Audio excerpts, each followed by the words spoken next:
सुरेश धस हे महादेव मुंडे यांच्या कुटुंबियांना सांत्वनपर भेट देण्यासाठी परळीमध्ये आले होते, पण सुरेश धस चले जाव अशा घोषणा ज्या आहे ते अजित पवार गटाचे कार्यकर्ते जे आहेत ते या ठिकाणी घोषणाबाजी करत असलेले पाहायला मिळत आहेत।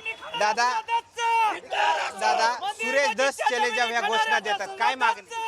परळी शहराची नाहक जी बदनामी केलेली आहे, कुठलंही काही नसताना गुन्ह्यागोविंदा नाही तर कधी जातीवाद नसताना समाजामध्ये तेढ निर्माण करणाऱ्या सुरेश धसचा आम्ही निषेध करण्यासाठी या ठिकाणी आलेलो आहोत।